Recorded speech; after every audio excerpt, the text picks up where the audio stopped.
Nako, mga sangkay, mukhang nakakahiya 'to. Si Leviste kasi ngayon, mga sangkay, ay actually meron po siyang pasabog, 'no? Ang kaso, yung pasabog na yon binutata at nilaglag po siya ng kanyang tropa sa Kongreso.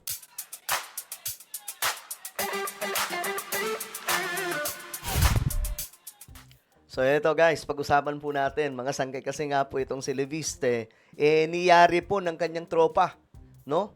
Nilaglag po, mga sangkay. Nako, bakit kaya nilaglag yan? Yan po ang ating tatalakayin ngayon. Okay, pero bago tayo magtuloy-tuloy, no? Dating gawi, no? Dating gawi tayo. Sa mga hindi pa po dyan nakakapag-subscribe, ano pang hinihintay ninyo, no? Makikita po ninyo yung subscribe button sa baba ng video na to. Alright? Sa baba, mga sangkay, i-click nyo lamang po yung subscribe, i-click ang bell, at i-click nyo po yung all. Sa mga nanonood naman po sa Facebook, i-follow nyo po yung ating Facebook page. Okay. Ito na nga, mga sangkay, yung balita. Magandang pag-usapan ito kasi ito yung update ngayon regarding po dito kay Leviste. Nagpasabog na karaan, mga sangkay, itong si Leviste. Ayan, kumain po sila, di ba? Kumain po silang tatlo. Itong mga maiingay. Si Kiko, tapos itong si Leviste, si Eli. Mga bagong kongresista, mga sangkay. Okay.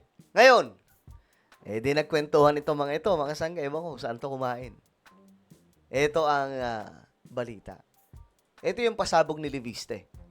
Mapayapang bagong taon sa inyong lahat.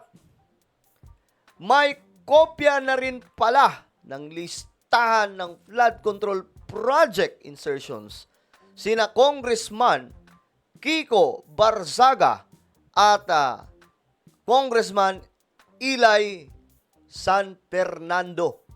Ito po ay sa Kamanggagawa Party List. O ngayon, eto na ang nangyari. Eto na. Pasabog, di ba? Ang ganda eh. May mga nag-comment pa. Ito sana ang sinasabi ni Dr. Jose Rizal ng kabataan ng pag-asa ng bayan. Big 3 plus Marculeta Jr. and Pulong Jr. Young Guns, tapos X, napakatahimik sa flood control scandal. Cara David, you know the drill. O ngayon, ito ang nangyari. Ang sabi niya mga sangkay dito, may kopya rin pala ng listahan ng flood control projects insertions sina Kiko Barzaga at itong si Eli. Ngayon, nagsalita si San Fernando. Nagsalita, mga sangkay. Kakatapos lang nila kumain ng karaang araw eh. Ngayon nagsalita. Ayon sa balita, San Fernando, itinangging may kopya ng Cabral Files taliwas sa sinabi ni Leviste. Ayun lang, mga sangkay. Nilaglag siya dito. Ang ganda pa naman ng kwentuhan nila. Ang pagkakalam ko, mayroon pa pong papost ito dito si Eli. Ayan, mga sangkay, pinost niya to eh. Sabi niya, pwede naman palang maging masaya ang kwentuhan kahit iba-iba kayo ng pananaw. Iba talaga kapag may mga mayayamang kaibigan. Salamat sa libre, Leandro. O, ayan. Ang dada ng kwentuhan nila, mga sangkay. O, ngayon, balikan po natin yung post, yung balita. Ayon sa report, wala umanong kopya ng Cabral Files si Kamanggagawa Party List Representative Eli San Fernando taliwas sa post ni Batangas Representative Leandro Ligarda Leviste sa Facebook. Ayun lang. Nilaglag, mga sangkay. Ito ay sabi niya, inaantay ko nga rin hanggang ngayon na may dumating sa akin na kopya eh. Kasi kung mayroon na, isi-share ko kaagad sa public.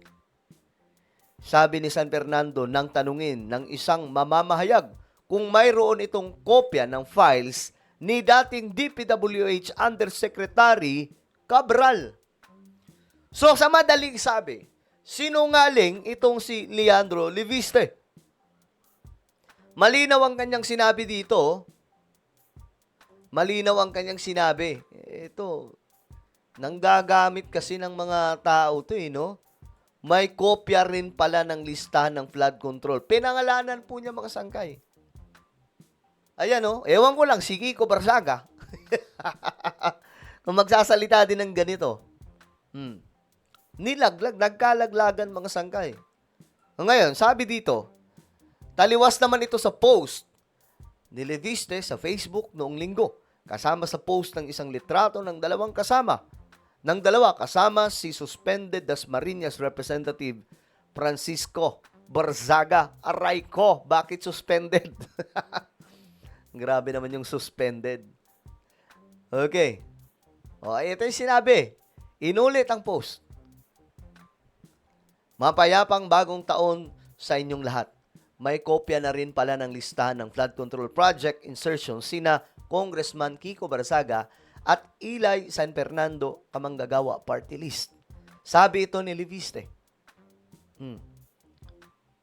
So bakit nagsisinungaling? Ewan ko anong pumapasok mga sangkay sa utak ni Representative Leandro Leviste na manggagamit siya ng isang tao o ng ibang mga tao para lang ma-prove na siya ay mabait at nasa katotohanan. Diba? Sabi ko nga mga sangkay, ang problema dyan sa Cabral files na yan, inilabas nung wala na po si Cabral. Dapat mga sangkay, nung September, nung nakuha niya yan, ayon di umano sa mga kumakalat na chismis at sa mga balita, sa pilitan di umanong kinuha yung files. So, pero anuman ang kwento doon, sa pilitan man o hindi, kasi sabi, utos din daw po ni Vince Dizon, anuman ang totoo doon, nakuha niya nung September. Bakit hindi siya nagsalita nung time na yon? Dumaan ng September, October, November. Diba? 3 buwan ang dumaan. Bakit hindi ka nagsalita? At ngayon ka lang nagnangak-ngak. Tapos, dahil may mga ayaw maniwala sa Cabral files sa hawak niya dahil sinasabi na bakit ngayon lang wala na si Cabral, bakit ngayon lang nilabas at bakit ngayon lang siya nagsasalita about dyan? Ngayon, dahil napupuna siya, mandadamay siya ng ibang tao. Si may files sa ganito. Si Magalong, ewan ko nga si Magalong, mukhang sumasakay lang din Parehas daw sila ng kopya ni Leviste, di ba? O ngayon, mga sangkay, dinamay na po itong si Kamanggagawa Party List, di ba? Representative Ilay San Fernando. Dinamay na po siya. Ang problema, tinanggi, mga sangkay. Sabi po dito, sa kanyang tugon sa mamamahayag nitong Lunes, sinabi ni San Fernando na wala itong kopya ng Cabral files. Boom! Nilaglag. Sabi pa, itong sabi ni San Fernando, wala pa. Binibiro ko nga si Kong Leandro na baka ako naman ang targetin dahil sa sinabi niya. Diba? Mga sangkay, bakit kayo nagsisinungaling, no? Ayan, biniro pa raw niya si Leandro Leviste na baka ako naman ang targetin dahil sa sinabi niya. Muli namang iginiit ni San Fernando na dapat isa publiko ang laman ng naturang files. Oo nga. Sana sir, Kong, dapat natanong mo itong si Leandro, bakit ngayon lang inilabas na wala na si Cabral? Bakit ang timing masyadong kaduda-duda? Diba? Kung kailan wala na, sakay lalabas. Kung ano man ang list, sabi ni San Fernando, o file na mayroon patungkol sa allocations, insertion, lalo na sa DPWH projects, karapatan ng lahat na makita at malaman kung ano ang laman niyan. Exactly. Kaya nga dapat noon pa po ito, di ba? Kung talagang ang puso ni Leandro Leviste para sa bayan, bakit itinago niya ito? At kung kailan wala na si Cabral, wala na makakapagpatunay na totoo yan, saka ka nagsalita.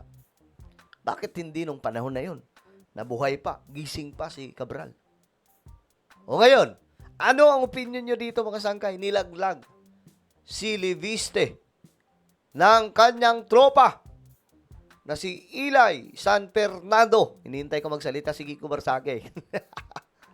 Comment down below mga sangkay. Meron po tayong YouTube channel, Sangkay Revelation. Hanapin nyo po ito sa YouTube ngayon din. Kapag nakita nyo na, i-click nyo po yung subscribe, i-click ang bell, at i-click nyo po yung all. Ako na po ay magpapaalam. Mag-ingat pong lahat. God bless everyone.